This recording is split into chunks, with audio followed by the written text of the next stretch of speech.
Welcome back to Tipping Point. I'm your host, Kara McKinney. President Trump isn't the only one waging an all-out war on DEI. Last night, we talked about how some agencies like the ATF are stealth editing their DEI officers' titles in order to try and shield them from firing. Now, Libs of TikTok has an internal video of a top VA Veterans Affairs official during a virtual meeting appearing to explain a similar plan to circumvent the president's policies. Listen. Our HUD VASH program does have a couple of Dr. Ensley's like DEI type, presentations, trainings, and so forth. So will he still just kind of reshift his focus on what he'll present? It just won't have like a DEI component, but we can still get trainings from him? Yes, absolutely. Yes. He will be, it probably won't be titled DEI, but I think, elements and things of those really apply to all people. So I think that's really, so I think it'll still be available. It just may be reframed. Got it. But he is certainly available for training and such. So. But like I said before, President Trump can't go at this alone. When it comes to private institutions that the government cannot reach, perhaps no one has been as effective as friend of the show Robbie Starbuck is in going after major companies like Tractor Supply, John Deere, Harley-Davidson, Toyota, and Walmart, among others. In addition, Christopher Rufo, the Manhattan Institute, is doing great work on this front when it comes to working behind the scenes on influencing government policy. As just one example, he posted, quote, "The Department of Education has terminated its DEI council, withdrawn its equity action plan, canceled $2.6 million in DEI training contracts, and placed all DEI staffers on leave, effective immediately. They're laying siege to the institution with more to come," end quote. Our friend Luke Rosiak of the Daily Wire also bagged his own scalp after exposing how the Biden-Harris administration tried to skirt federal rules in order to convert their political appointees into regular bureaucrats to burrow into the Trump administration. Burrow is the term Trump's White House used in responding to their reporting by firing Elizabeth Pena from the Labor Department. Rosiak writes Thursday upon news of the firing, quote, "There are strict rules around political appointees converting to career employees to stay in the government after their president's term ends, designed to prevent the subversion of the new administration. Conversions must be approved by the Office of Personnel Management and reported to Congress. But between the election and inauguration day, the Biden Department of Labor skirted that process by creating a 3-year position and appointing Pena to it," the Daily Wire revealed on January 15th. It contended that because it wasn't a permanent position, the rules didn't apply, even though that would place her in the workforce for the majority of Trump's term, end quote. He explains how DEI shaped Pena's time in the Biden-Harris administration and how her work centers on recruiting, hiring, and placing candidates in key positions of power within the federal government. Exactly the wrong type of person President Trump wants for that sort of important role. Joining us now to discuss is John Gordon, the host of the Truth with John Gordon show. John, thanks for being here tonight. Thank you. It's my pleasure, Kara. Thanks for having me on. Great. So it's good to see the new Trump administration on the lookout, right, for these sorts of political games. Isn't it a great day? I mean, we have gotten so tired of the duplicitous lying that we've endured for the last 4 years and the gamesmanship and the underhanded dealings of the federal government that are supposed to govern for us, but clearly we're governing for someone else.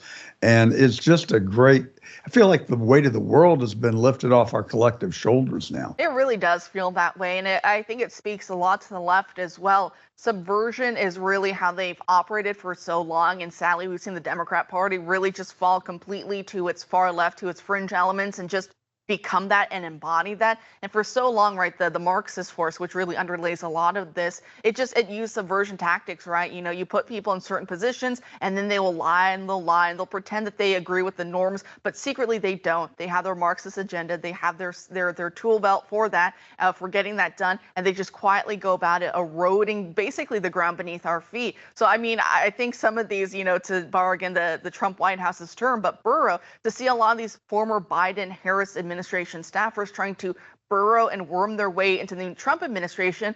I mean, that's just the deep state, right? What they always mocked us for saying. Well, this is just prime example, right, of what the deep state is and how it operates. 100%. In that clip that you just played, confirms for me that these people have still not gotten the memo. The American people are tired of the duplicitous games that they play and the underhandedness of trying to get their agenda and get their way, in spite of the fact that 77 million people voted to elect Donald Trump president because they were tired of the Harris-Biden agendas. And so I couldn't be more excited. And I mean, yesterday, President Trump signed an executive order releasing all of the Kennedy files, both JFK and RFK, as well as Martin Luther King. That's something that I've been advocating for as long as I can remember. I think what we're going to find out is that the CIA killed Kennedy and possibly Bobby Kennedy. I don't know about Martin Luther King. I have no insight into his assassination beyond what's in the public domain. But we need a cleansing in America. The alphabet agencies, the CIA and the FBI and the other deep state agencies in Washington have had a stranglehold on this country. And there is just no telling how vile and evil their deeds have been. They engage in overthrowing governments and literally murdering people, including a duly elected president of the United States. I want to know the facts surrounding July the 13th in Butler, Pennsylvania. I also want to know, I want to see all the evidence on J6. I want to know who the provocateurs were in the audience. I would like to know who Ray Epps was working for. Let's subpoena his bank records, bring him in and put him under oath and have him tell us what happened. Same thing with Michael Byrd, the officer that killed Ashley Babbitt. I'd like to see who's on the Epstein files. There's a lot of atonement that needs to occur. I've advocated and continue to advocate for a cleansing of America. Put it all out there, get it over and done with in one fell swoop. The American people are tough enough. We can handle it. But the party is over. For those people who are operating in the shadows and outside the laws and the Constitution, your day is up. And it's because so much of this, right, was an imposition from elites of a belief system that the American people do not believe, and in many ways they reject outright. And so a lot of this DEI stuff, and like you said, a lot of the cover-ups and everything else that's been going on, it's had to be forced onto us. And then when Americans don't like this, then they're made to comply by censorship and by other means. We've seen with Biden's tenure in office, it came with political prisoners as well. And I think in part, that's what they're missing as well. So that VA healthcare lady, as you're mentioning, that we saw in the Libs of TikTok video, and she's talking about their DEI official and changing the name, and he can still give trainings, and it'll be about something different, but he'll bring elements, is what she said, of his DEI work into whatever they're going to be calling it now. They're renaming and reframing. But it's those elements that Americans do not like. They do not like being told that they're either an oppressor or an oppressed person based solely on their skin color. They want to be seen for who they are in their totality as an entire human being, as a human person. They don't want to be seen for these little bits and pieces of themselves. And we're sick of it. We're sick of that. Those are elements no one wants, right? That's what the member of the order coming down from President Trump is saying. It's divisive, it's cruel, it's poison. It tears apart the fabric of this nation. And that's what people don't like. We don't want those elements. We also don't want to sit in training seminars being told to respect someone who's in a throuple or these other weird polycules where there's 4 or 5 different adults all cohabitating together and raising a kid that who knows even who's the parent of the kid. It's bizarre, and we don't want to be told that that's the exact same thing as a mom and a dad married together under God, through God and with God, and raising their children. We don't want this, right? We're sick of it. So those elements, right?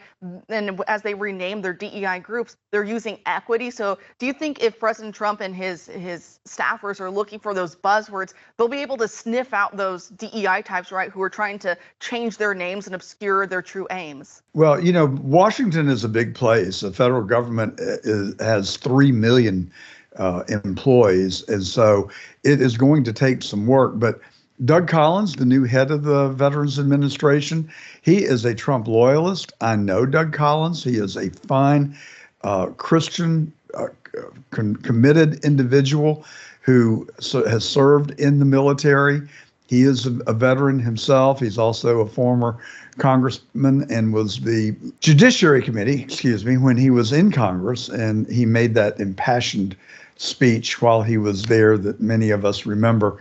He's a great guy. He's a lawyer. He's also an ordained minister, one of the most unique people I know. He's not going to put up with it. I can guarantee you he is at his desk right now, and they are bringing people in to say, all right, tell us who these people are. Tell us who the people are that are left over from the Biden-Harris administration who are going to work in the shadows and try and undermine our government. Round them up and get them out of here. And that's what we see happening. And John Ratcliffe today, I mean, I cannot tell you how euphoric I am. He said he is going to open an investigation, John Ratcliffe, the new head of the CIA, into the origins of the COVID virus. I mean, we were told that it came from a bat cave. Then we were told that it came from the Wuhan lab and it was released by accident. Was it? I have my doubts. I have my suspicions. I would like to know. Now, we're the most powerful nation on earth. The CIA is a huge machine. I suspect they already know the origins of the COVID virus. I think it's time to let the American people know it. And I think it is going to track straight back to China. They do not value human life like we do. They have committed genocide against their own people. And, there was a doctor at the Wuhan lab who spoke publicly about the coronavirus, and she has not been seen or heard of since. And so that is textbook for how the CCP operates. We need to get it out into the public and let the world condemn them if in fact they are culpable for unleashing this virus that killed millions of people across the world. Well, John, that's exactly right. Thank you so much for making time for us tonight. It's my pleasure. Thank you for having me on.